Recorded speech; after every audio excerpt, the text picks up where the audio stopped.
good, everybody? Welcome back to Does Boxing. We back again with another one. We got this fight week, January the 10th. We got two cards we're gonna go over, man. Just get everybody squared away where they can watch the fights, breakdowns, predictions, all that good shit.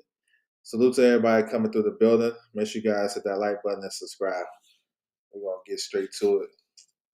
I appreciate the support, man. Just doing the building. What's good with you? Opulent LD. What's good, bro? Salute to you. All right, so the first card we're gonna touch on. This is live on the Zone tomorrow, January the 10th. You can catch it on the Zone, of course. This is going to be in Germany. This is a hometown fight, homecoming fight for the WBC interim heavyweight champion, Ajit Kabiel. A lot of guys, number one heavyweight, you know what I'm saying? A lot of people is high on him. He's going to face Damian Kimba from Poland, and he's with Top Rank. So we're going to touch on the card, you know what I'm saying? They had a couple of changes, though. We're going to note those. David Aladaje was supposed to fight on this card, but he's actually not on this card. So, yeah, bro, it was like some last minute shit. We have Granit Shala. He's facing Pila Melis. This is a heavyweight fight. This should be pretty good. This is one of the better fights on the undercard. Two of the heavyweights going at it. From Salaz is from Germany. He got one loss, and Milas is from Croatia. He got one loss. He lost to Tony Yoka a couple years ago. Roman Fury is on the card. That's Tyson Fury's brother, younger brother. He's on the card. Bashiki, he's a middleweight, pretty solid. I think he got a WBA regional title. He's gonna face Juan Duran on the card. We got the MVP prospect, the Olympian too, Tafak. He's from German. He's from Germany. He just signed with MVP. He had one fight with them, but then of course, it makes sense for him to fight in Germany on this card because they don't really have a lot of big time cards. So he's on the card as well. So this is the undercard you guys can tap into tomorrow. This one right here, I'm looking forward to. Is interesting. This is a WBC lightweight interim title fight. Yair Herrera versus Ricardo Nunes. Man, this is interesting because we haven't heard from Herrera in a long time. We know he's a young fighter, knockout artist, southpaw. We know he was calling out Shakur and a lot of other guys. But we haven't heard much from him. He's facing a solid puncher in Nunes. But I think Nunes is a little faded. Nunes is pretty much noted for his fight with Gervonta Tank Davis in 2019, where he got stopped in the second round. That was the fight he had in Baltimore. But other than that, he kind of been like a, gatekeeper, journeyman type of guy. Well, kind of like a gatekeeper. He did have a good win over Alfredo Santiago. So that was a good win for Nunes. But other than that, he's been up and down. So we're going to see. He is a good puncher. So he is some danger there for Herrera. You know what I'm saying? But I expect the youth and just, I think Herrera should be able to win this fight. He should keep his defense together. He should be able to, he probably can outbox this guy or go get him. You know what I'm saying? But he has to be careful because Nunes got some power. So this is the WBC interim title fight, lightweight division. The winner is like the mandatory for Shakur. Not necessarily to mean they're going to get Shakur, but they're being positioned just in case if Shakur beats Teofimo and stays at 140 or try to campaign at a higher division, then the winner of this can get elevated to full champion. So it's a very important fight. And that division kind of got a nice little overhaul. We got two new champions. Abdullah Mason, WBO champion. We have Raymond Atala, IBF. He's about to defend against his mandatory Andy Cruz. So we might have another champion. We never know. And then we got Tank, still the WBA champion. So there's a lot of stuff, a lot of moving parts in this division. So this is a solid move by Queensberry getting Herrera this WBC interim title fight. So we'll see. And then main event, Kabiel versus Kimba, two undefeated guys, but they different directions. Kabiel is a top heavyweight. Kimba is more so just crossing over from a prospect to a fringe contender. Kimba is 6'7". He got a long reach. He got like an 86, 87 reach. I seen him fight on Top Rank a couple of times. Ain't nothing really wowed me about him. He's alright. He's tall, and to me, he don't really commit to his jab like that. He did have like 2 or 3 fights last year, so he been active, and he fought in October on Danny Garcia's undercard, his farewell card. He got to stop his win over there, but he don't really do so much crazy stuff now. Like, yo, he gonna get it, Cabiel. The only thing I see Cabiel kind of have to get past is a height and reach. And once he does that, I think he's pretty good with breaking down his opponents. Um, a key nugget to this, Kimba has the same trainer as Zilly Zane.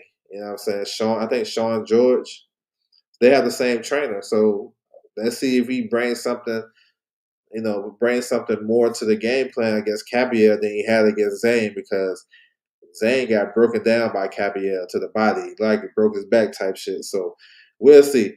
Cabiel is a body snatcher. You know what he's trying to do. But he's versatile too. He's not just a come forward in your face, going to the body guy. He's actually a good boxer too. Got good feet, you know what I'm saying? He's a smaller heavyweight, you know what I'm saying, compared to a lot of these guys. So he can move and maneuver, and he do a lot of good things in the ring, but as of late, he been breaking these dudes down to the body. You know what I'm saying? Started with Aslanbek Mahmudov, Frank Sanchez, and then Zilly Zane. That got him in the position to become the WBC interim champion. So this is a big fight for him because it's a homecoming fight. It's sold out. In Germany, they don't really have a lot of big events since the Klitschko's. So I expect Cabiel first couple of rounds to try to navigate that range of Kimba. And once he does that, I'm gonna say around like the fourth, fifth, sixth, he'll start digging to the body, and maybe we can go home around about the eighth round, eighth or ninth. I can see him stopping him around that time, but it's gonna take him a good two solid rounds to get past that big long jab and stuff like that. And we're gonna see. Kimba never went. What, he only went 10 rounds. I don't think he been 12. So that's another. It's a big gap in experience in this fight, and I think Caviar gonna come out on top for sure. And then if he wins, Usyk, that's the fight I would love to see. Dale Dubois, all those guys that Queensberry have on their roster can definitely be good fights. Moses Atama, Lawrence Okoli, man, they got so many heavyweight fighters that they can make any fight. So let's get it. He said, yeah, he did. Yeah, man, he was breaking these dudes down, bro, going to their body. Had Zane crying and shit. All right, here's the next card we're gonna cover. This is January the 10th at the Brooklyn Barclays Center, Brooklyn, New York. You got Sabril Matisse defending his WBC 140 title against Dalton Smith, the mandatory. We're gonna talk about that and how we got to this fight. Undercard kind of took a hit, man. We got guys pulling out last minute. I was excited for that Santiago and Cedeno fight. Cedeno pulled out with an eye injury. He failed his medicals, and you know what I'm saying. So we already know like the ticket sales ain't doing well and all that shit. But hopefully they get some support out there. You know what I'm saying. And they got this on pay-per-view. So I don't know. You got Keith Cologne. He's gonna face Alberto Guevara. Guevara is a former opponent of Shakur Stevenson. I remember he fought him in his first fight in Newark. So Cologne is from Newark. He's gonna get that. Centron, he got a new opponent, I believe. Centron. Centron is a pretty solid fighter at bantamweight. He's gonna face Victor Sandoval. Nesta Bravo is gonna face Pedro Campa. We know Pedro Campa is the only guy Teofimo stopped at 140. We got the return of Manny Rodriguez. He's going to face Fernando Diaz, former world champion Rodriguez. I thought he retired, but he's coming back for this card. So let's see how he look. I like him when he was on his game. He was a good counterpuncher. They're gonna have to drop them tickets some more. They need to hurry up and drop them because fight night tomorrow. Shit, I know they was giving away some tickets though to like the police and the military and the firemen, but man, that's crazy. Hopefully it have I don't know. That ticket those ticket sales look crazy, yo. That ticket map, that shit look crazy. There was a lot of blue in that shit. Alright, main event. Sabril Matisse, WBC champion against Dalton Smith, mandatory. So you know what Matisse is bringing. You know he's coming for it. You know he just gonna walk you down the whole fight. You know what I'm saying? Dig into the body. You know what he brings to the table. It's up to the guy, his opponent, to be physically strong enough to withstand that shit. Now we know the backstory. Matisse tested positive for a banned substance.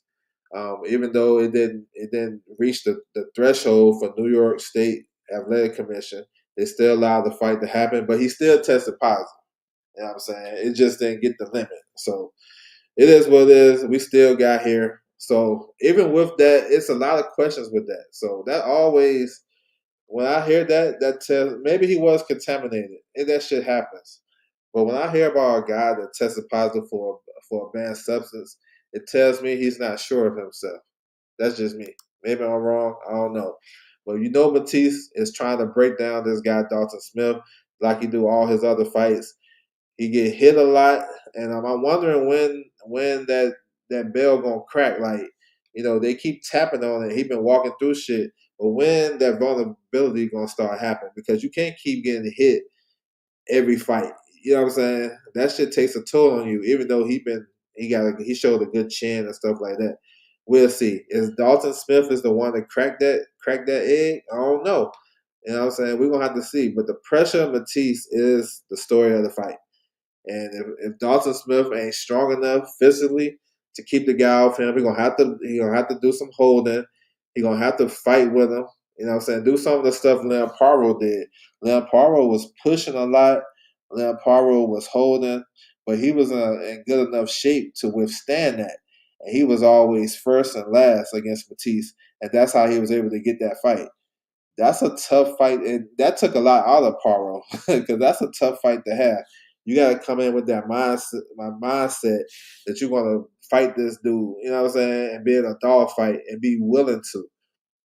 What I seen with a lot of Matisse opponents that he made quit and he stopped, those guys was like holding early, pushing early, and they end up getting tired just trying to keep this dude up off of them. And then he started to break you down over time. Because I don't know if Matisse is a big one punch knockout artist, but he's definitely a solid, heavy handed puncher that breaks you down over time. So that's what he be waiting for. He wait for you to get tired, to spin your load, to get confident, and then he'll start to explore his game plan and his mentality on you. And that's to be a dog and to rough you up and make you quit. And he's been successful. Um, Dalton, he said, I don't think Dalton got it, but we're gonna see. Yeah, that's a big question. Dalton Smith, he's a good boxer though. Good boxer, kind of smooth. Um, Good counter puncher. His best punch is a right hand. He got a good right hand, and he's strong. You know what I'm saying? To me, when I seen the fight, he seemed like a big 140 pounder. You know what I'm saying? So let's see if he's strong enough to withstand this physical shit he about to get tomorrow. But yeah, that's the key. Like, because if he's not gonna be moving and boxing the whole time. Actually, that's a detriment because you moving that much against a guy that you can't stop or that's not feeling your punches. He just gonna keep coming. So I think he got some good pop.